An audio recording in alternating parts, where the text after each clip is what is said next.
10 hari berikutnya kita ke dokter ngecek, ternyata hasilnya adalah positif dan garisnya benar-benar yang jelas gitu ya. Terus yaudah kita ngabarin ke keluarga, ke teman-teman bahwa ini kita udah official bahwa kita hamil.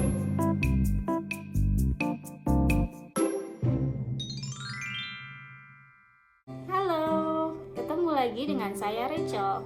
Video ini adalah penjelasan kenapa aku nggak upload dan bikin video.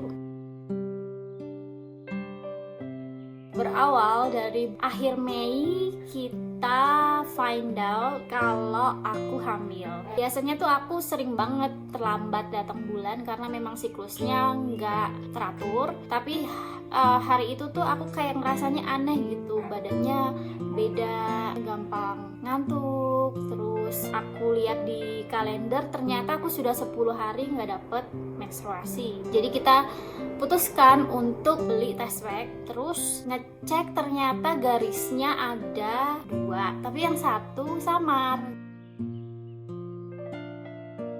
Jadi aku nggak yakin bahwa aku hamil atau enggak, sampai 2 kali dan nanya ke 2 orang, ibu mertuaku sama adik iparku, ini artinya apa gitu, karena aku nggak pernah gitu kan. Mereka bilang oh itu positif gitu. Aku masih kayak yang percaya nggak percaya, butuh 1 hari untuk mencerna berita itu. Jadi aku abis test pack terus tidur siang, bangun-bangun tuh kayak yang ini beneran nggak ya gitu, ini mimpi nggak ya gitu kan, karena memang ya udah menunggu lama lah ya. Nah dari situ kita bikin janji untuk kayak USG awal gitu, bener apa enggaknya gitu kan. Jadi itu lebih ke official gitu bahwa oh bener ternyata aku hamil gitu kan. 10 hari berikutnya kita ke dokter ngecek, ternyata hasilnya adalah positif dan garisnya benar-benar yang jelas gitu ya. Terus yaudah kita ngabarin ke keluarga, ke teman-teman bahwa ini kita udah official bahwa kita hamil gitu ya. Kehamilan semester pertama itu cuman rasa-rasanya aku tuh kayak ngantuk setiap saat, terus sama mual-mual. Cuman mual-mualnya aku nggak begitu parah ya, mual-mualnya cuman kayak beberapa bau-bau aja gitu kan, tapi nggak yang sampai yang bed rest. Ada temenku dia mual-mual sampai bed rest, untungnya aku nggak. Trimester kedua itu aku nggak ngerasain apa-apa, jadi cuman perutnya udah mulai kelihatan lebih bumnya gitu, tapi selebihnya aku nggak ngerasa kayak mual, ngantuk, jadi kayak orang nggak hamil aja gitu. Bahkan aku bisa melakukan banyak aktivitas. We are the champs singing.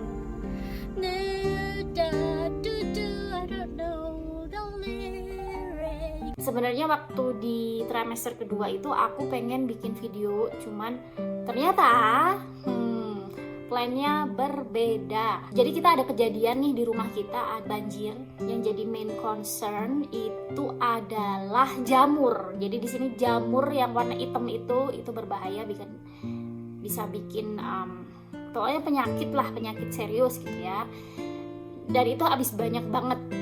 Perkiraan adalah 10.000 US dollar. Jadi kita memutuskan untuk menjual rumah, dan waktu itu juga suamiku dibebas tugaskan lah istilahnya ya, karena COVID. Dari situ sibuk renovasi yang di basement dan lain-lainnya. Jadi waktu hamil perut gede aku masih bantu-bantu yang angkat-angkat atau bersih-bersih di bawah gitu kan, dengan masker yang aman karena takutnya sudah ada jamur gitu. Itu berlangsung sampai bulan Oktober. Jadi karena trouble itu kita memutuskan untuk menjual rumah, karena kita nggak mau nantinya kan banjir lagi gitu. Itu banjir tuh udah yang ketiga kalinya. Yang ketiga kalinya yang terakhir itu apesnya adalah kita udah pasang karpet, jadi karpetnya semuanya udah nggak bisa dipakai lagi, mau nggak mau harus dicopot dan tidak terpakai lagi.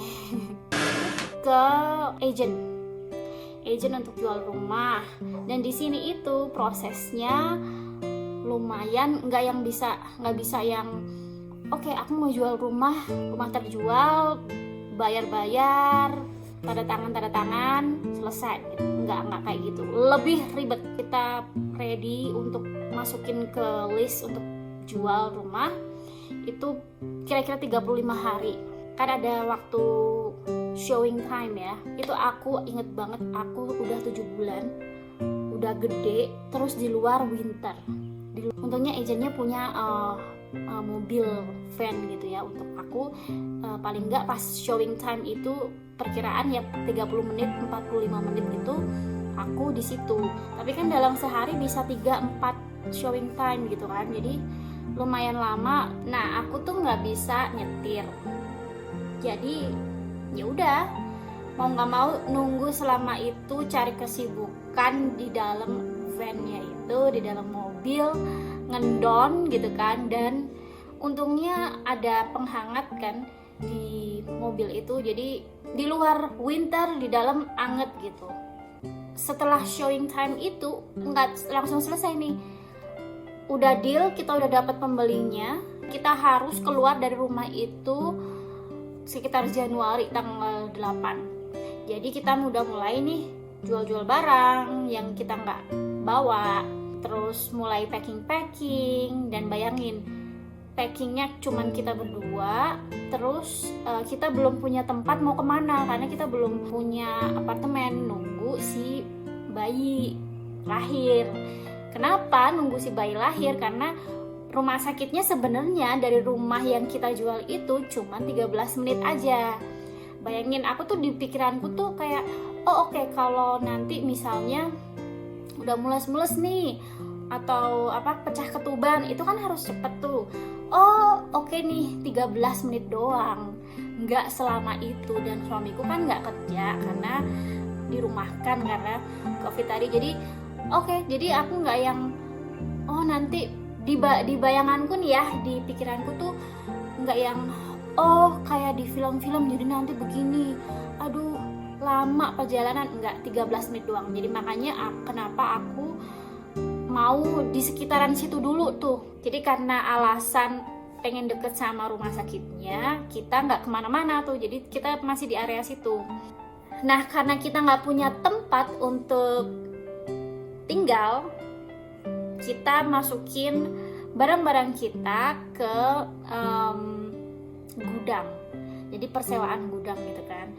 Nah sebanyak barang yang kita punya harus masuk ke dalam satu ukuran gudang tersebut. Jadi putar otak gimana caranya untuk packingnya tuh yang se-efisien mungkin tempatnya dan lain-lain supaya bisa muat dalam satu gudang itu.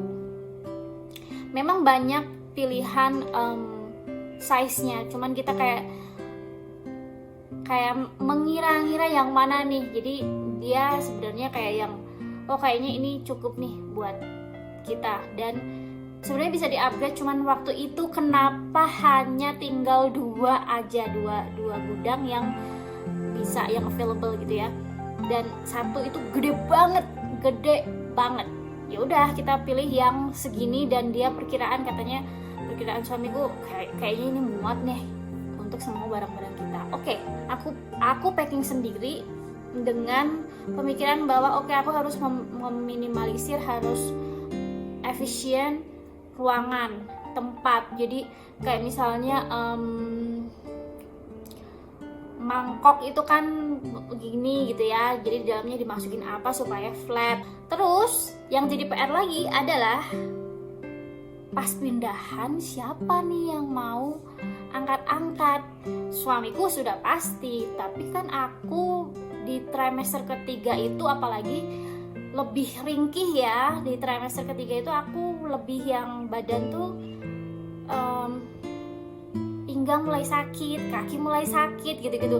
Kalau yang mual-mual dan lain-lain, ngantuk apa segala macam pusing, itu udah enggak sama sekali. Cuman kayak lebih ke badan gitu. Nah aku mikirin siapa yang bantuin suamiku untuk pindahan barang. Bisa aja kita hire orang untuk bantu-bantu, tapi yang resminya sih lumayan mahal. Kalau yang nggak resmi, kita takut barang-barang kita ada pecah atau gimana, ada rusak atau gimana gitu. Untunglah tetangga kita menawarkan diri untuk, dia tahu nih karena pas kita jual rumah tuh ada pelang di depan, dia tahu, oh kamu jual rumah ya, kamu butuh orang nggak gitu kan, aku bisa kok bantu-bantu. Jadi dia yang bantuin tuh sampai ke gudang itu. Untunglah, jadi aku cuman bawa yang ringan-ringan kayak misalnya apalah yang ringan-ringan pokoknya ya. Sampai dari situ waktunya untuk tanda tangan kontrak, artinya kita harus keluar dari rumah itu, final packing ya kan. Kita udah keluar dari rumah, terus akhirnya kita bingung mau kemana kita yang deket dari rumah sakit. Akhirnya kita nyewa tempat Airbnb. Pertama cuma 3 hari, selanjutnya kita kayak extend waktunya sampai sebenarnya sampai due date-nya yaitu 2 minggu. Cuman waktu itu kita mikirnya udah deh kita bikin 7 hari. Ternyata pada akhirnya kita nginep di situ 10 hari totalnya. Jadi 5 hari sebelum aku ke rumah sakit,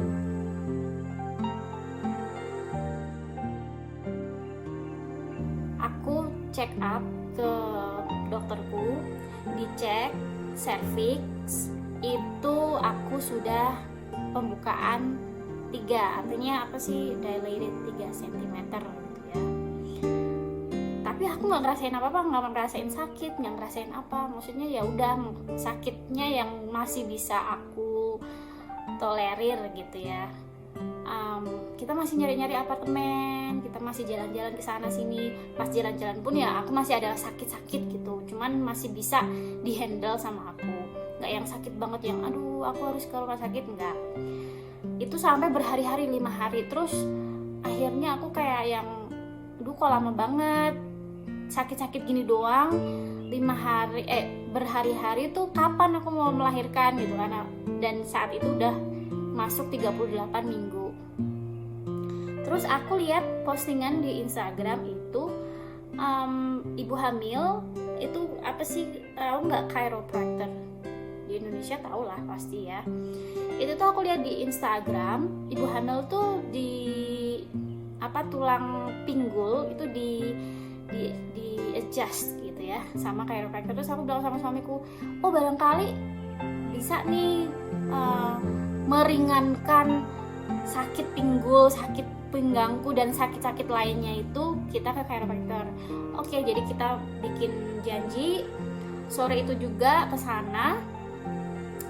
Tanggal 15 sorenya kita ke sana, aku udah adjusted dan lain-lain. Terus pulang sampai ke Airbnb, ke kamar kita itu mungkin jam 6 jam 7 gitu ya. Terus aku tidur jam 9 itu mulai kontraksi itu bayi itu kepala tuh rasanya itu tuh kayak apa sih, perut bawah kita tuh kram tapi kayak ditarik-tarik gitu, kayak pokoknya rasanya sakit gitu, nggak nyaman. Cuman aku masih bisa tidur, cuman kayak yang aduh gitu, nggak yang sampai bikin nggak bisa tidur tuh, enggak gitu, masih tidur tuh.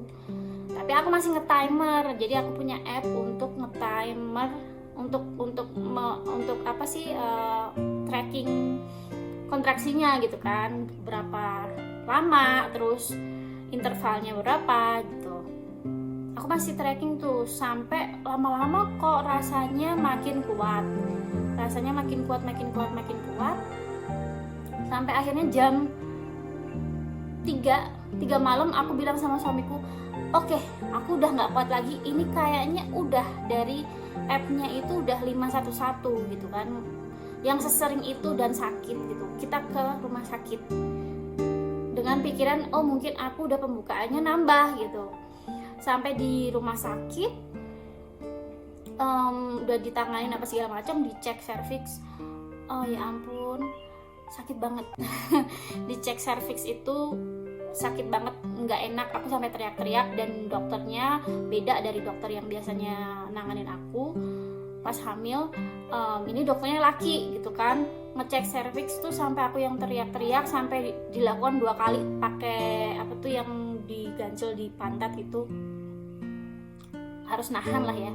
Dia bilang oke, ini sudah pembukaan 4, jadi nambah kan, bener nambah. Tapi pas dicek tensi itu tensiku tinggi, mungkin karena tegang, takut, ya tegang karena itu tadi abis dicek cervix tuh kayaknya aku rasanya, duh aku nggak bisa nih, aku kayak nggak bisa nih gitu kan, nggak bisa nih aku ngerasain sakit gitu, nggak bisa.